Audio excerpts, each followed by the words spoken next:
Students, आज जो हम चैप्टर डिस्कस करेंगे उस चैप्टर का नाम है ट्रांसपोर्टेशन। ट्रांसपोर्टेशन चैप्टर में जो हमारा बेसिक मोटिव रहता है वो ये रहता है कि हम जो भी हमारे प्रोडक्ट्स हैं उनको डेस्टिनेशन सेंटर्स पे पहुंचाना है, प्लांट से डेस्टिनेशन सेंटर्स पे पहुंचाना है, तो उसमें जो है हमारी कॉस्ट जो है मिनिमम से मिनिमम आए। मिनिमम कॉस्ट निकालने के लिए हम ट्रांसपोर्टेशन चैप्टर पढ़ते हैं। मिनिमम कॉस्ट निकालने के लिए हमारे पास जो है डिफरेंट मेथड्स हैं। उनमें हमारे पास मेथड्स हैं north west corner, least cost और वोगल अप्रोक्सीमेशन मेथड, जिसको कि हम शॉर्टकट में वैम मेथड बोलते हैं। और वैम मेथड आपके एग्जामिनेशन पॉइंट ऑफ व्यू से सबसे इंपॉर्टेंट है। तो थ्योरेटिकल पार्ट में अभी हम बस इतना ही डिस्कस करेंगे कि जो भी हमारे प्रोडक्ट्स हैं प्लांट्स से उनको डेस्टिनेशन सेंटर्स पे जब हम लेके जाते हैं तो हम चाहते हैं कि हमारा जो है खर्चा यानी हमारी कॉस्ट कम से कम हो। तो उस कॉस्ट को कम से कम करने के लिए हम डिफरेंट टेक्निक्स अप्लाई करते हैं, जो कि हमारे पास है north west, least cost, Vogel approximation method. बाकी इसमें डिटेल जो ट्रांसपोर्टेशन की थ्योरी है वो कभी हम जब थ्योरेटिकल पार्ट पढ़ेंगे उसमें हम डिटेल में हम डिस्कस करेंगे कि इसके एडवांटेज क्या है, लिमिटेशंस क्या है, डिसएडवांटेजेस क्या हैं। वो सब जो है हम थ्योरेटिकल पार्ट अभी डिस्कस नहीं कर रहे। अभी जो हमारा टारगेट वो है इसमें नॉर्थ वेस्ट कॉर्नर मेथड को पूरी तरह से सीखना कि ये किस तरह से अप्लाई होता है। तो इस तरह से आपके एग्जाम में क्वेश्चन आएगा।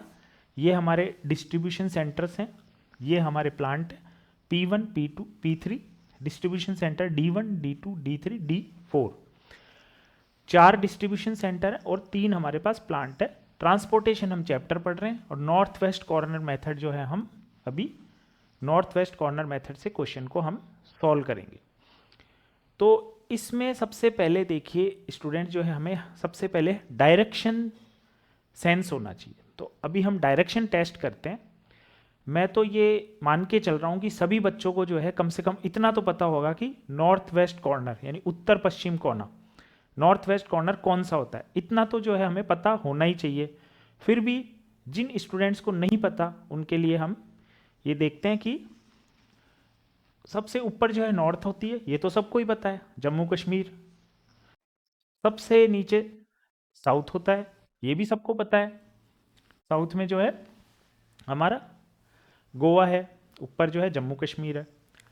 ईस्ट जो है right hand side Arunachal Pradesh, and west में जो है राजस्थान। तो ईस्ट तो सब याद रख ही सकते हैं, अरुणाचल प्रदेश में सनराइज होता है तो ईस्ट हो गया, और ईस्ट के जस्ट अपोजिट वेस्ट हो गया राजस्थान। तो अभी हमारा ये तो हो गया वेस्ट और ये हो गया नॉर्थ। तो नॉर्थ और वेस्ट के बीच में जो डायरेक्शन रहने वाली है that is called north west corner. तो इसमें कोई रॉकेट साइंस नहीं है, ये तो सबको ही पता है कि नॉर्थ वेस्ट कॉर्नर जो है ये वाली साइड रहने वाली है।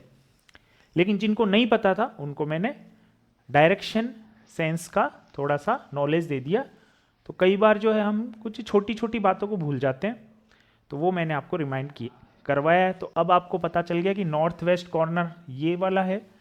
अब इस नॉर्थ वेस्ट कॉर्नर को हम इस क्वेश्चन में कैसे अप्लाई करते हैं वो हम अब देखेंगे। देखिए स्टूडेंट्स, आपका जो है ये मैट्रिक्स है, नीचे जो है डिमांड है और सप्लाई जो है आपके राइट साइड में है। तो हमें सप्लाई को और डिमांड को नहीं देखना है अभी हम केवल इस मैट्रिक्स में देखेंगे। मैट्रिक्स में हमारे पास जितने भी नंबर है, मतलब डिमांड को नहीं देखना है, सप्लाई को नहीं देखना है। तो मैट्रिक्स में कौन कौन से नंबर है, 2, 3, 11, 7, 1, 0, 6, 1, 5, 8, 15, 9, ये हमारे मैट्रिक्स में जो नंबर है। इसमें हम ये देखेंगे कि नॉर्थ वेस्ट कॉर्नर पे कौन सा नंबर जो है हमारा लोकेट है, कौन सा नंबर नॉर्थ वेस्ट कॉर्नर की साइड में आ रहा है, वो हम फाइंड आउट करेंगे। तो अभी जैसे यहां से हम देखें तो नॉर्थ वेस्ट में ये 2 है, 2 को हम सेलेक्ट कर लेंगे। सेलेक्ट करने के लिए हम इस पे सर्कल बना देंगे, ये लो सर्कल बना दिया। अब जो है हम डिमांड और सप्लाई का अब रोल आएगा। डिमांड कितनी है स्टूडेंट्स, इस रो में देखेंगे हम। एक तो कई स्टूडेंट्स को यही नहीं पता कि रो किसे कहते हैं और कॉलम किसे कहते हैं। तो रो जो है ये हॉरिजॉन्टल लाइन और कॉलम जो है ये वर्टिकल लाइन। वर्टिकल लाइन जो है कॉलम कहलाती है और हॉरिजॉन्टल लाइन रो कहलाती है। तो अभी जो है हमने सेलेक्ट किया 2 को, P1 रो में जब हम देखेंगे तो उसकी सप्लाई को देखेंगे, सप्लाई हमारे पास है 6, और उसी कॉलम में जब हम देखेंगे तो डिमांड को देखेंगे, डिमांड है 7। तो आपको 7 और 6 को कंपेयर करना है, 7 और 6 को आपको कंपेयर करना है। हमने नॉर्थ वेस्ट कॉर्नर पे 2 को सेलेक्ट किया, उसके बाद सप्लाई को देखा 6, उसके बाद डिमांड साइड को देखा 7, 7 और 6 को कंपेयर किया, 7 और 6 में छोटा कौन सा है 6, 7 और 6 में छोटा कौन सा है 6। 2 बार मैंने इसलिए बोला है कि ध्यान से सुन लेंगे और इसको ध्यान में रखेंगे कि हमेशा छोटा नंबर लेते हैं। तो छोटा नंबर 6 है, तो इसको एलोकेट कर दिया, यहां पे एलोकेट कर दिया। जो भी छोटा नंबर हमने, जो भी स्मॉलेस्ट नंबर हमने सेलेक्ट किया था जो कि 6 था, 6 और 7 को, 7 और 6 को हमने कंपेयर किया था, उसमें 6 छोटा था, उसको एलोकेट किया। अब जो भी नंबर हमने एलोकेट किया उसको दोनों तरफ से जो है हम लेस कर देंगे। तो 6 माइनस 6 0। यही टेक्निक होती है ट्रांसपोर्टेशन में राइट डाउन करने की।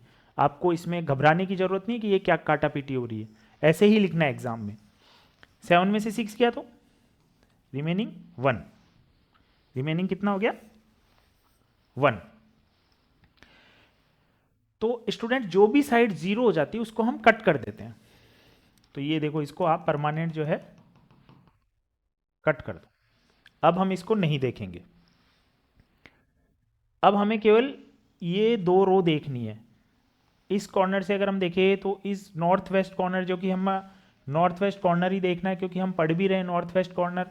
तो नॉर्थ वेस्ट कॉर्नर पे हमारा जो है ये 1 डिजिट हमने सेलेक्ट कर लिया, यही आ रहा है नॉर्थ वेस्ट कॉर्नर पे, यही नंबर आ रहा है 1 आ रहा है। वापस वही देखेंगे, सप्लाई भी 1 है और अब ये कट गया, उसके बाद ये भी 1 है।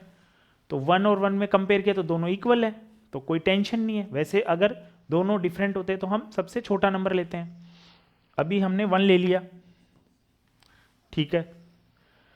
जो भी हम एलोकेट करते हैं उसको सप्लाई में से और डिमांड में से लेस करते हैं।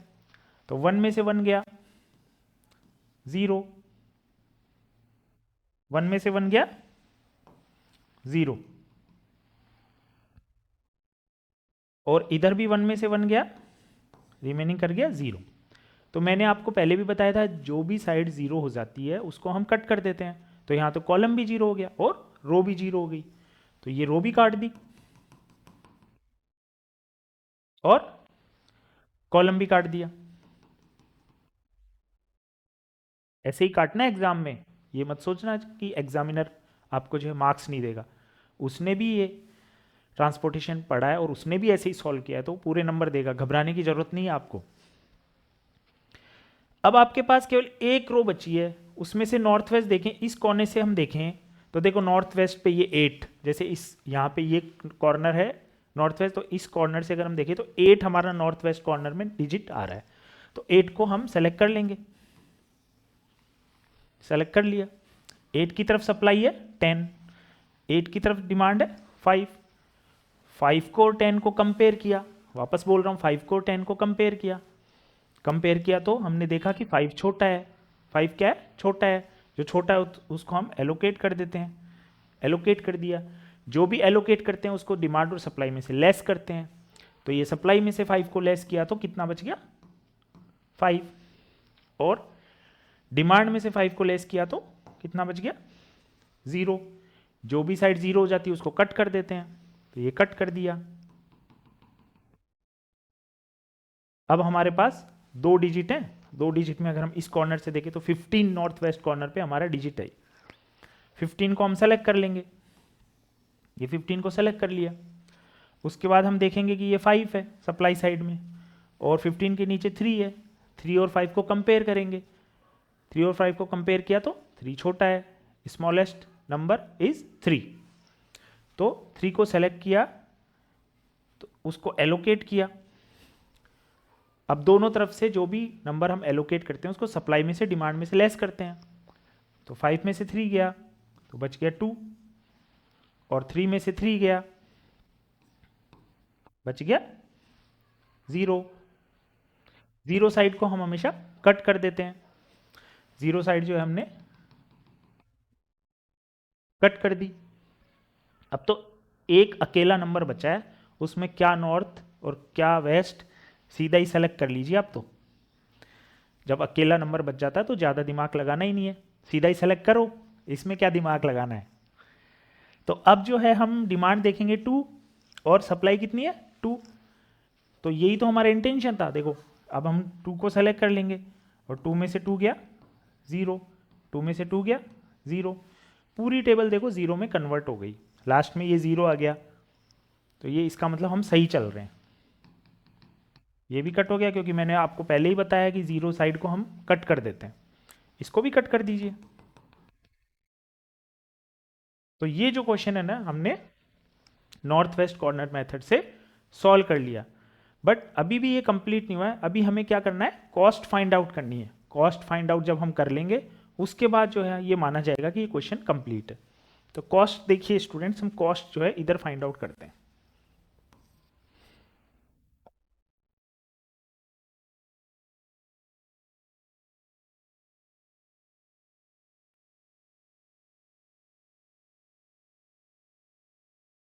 कॉस्ट, कॉस्ट स्टूडेंट्स कैसे फाइंड आउट करेंगे, जो भी एलोकेटेड नंबर है यानी जिन पे मैंने सर्कल लगाया है वो केवल उन डिजिट्स को ही देखना है, बाकी डिजिट से हमें कोई मतलब नहीं है। देखो 2 × 6, 2 × 6, उसके बाद एलोकेटेड नंबर कौन सा है 1, 1 × 1, उसके बाद एलोकेटेड नंबर कौन सा है 8, 8 × 5, उसके बाद एलोकेटेड नंबर कौन सा है 5, 5 × 3, उसके बाद एलोकेटेड 9, 9 × 2, हमने 2 × 6 ले लिया, 1 × 1 ले लिया, 8 × 5 ले लिया, 5 × 3 ले लिया एंड लास्ट में 9 × 2 ले लिया। जो भी एलोकेट नंबर थे उनको हमने मल्टीप्लाई के साथ राइट डाउन कर लिया। तो ये 2 × 6 = 12, 1, 8 × 5 = 40, 45 एंड 18। तो ये कितने हो गए, अगर आप 18 और 12 को 30, 70 और आप इसको जो है टोटल कर लीजिए 2, 3, 5, 8 एंड 8, 16, 1, 2 एंड 10, 6, 10 एंड 11, 116। अगर आप टोटल करेंगे तो 116 जो है आपका आंसर आएगा। 116 इज द आंसर, यानी कि rupees 116 is the final answer. तो ये 116 जो है हमारा आंसर है। ये आपके पास क्वेश्चन आया, आपने नॉर्थ वेस्ट से उसको सॉल्व किया, उसके बाद जो ये 116 जब आपने आंसर निकाल दिया तो अब आपको जो इसमें पूरे मार्क्स मिल जाएंगे। तो दोस्तों आज जो है हमने ये नॉर्थ वेस्ट कॉर्नर तो कर लिया,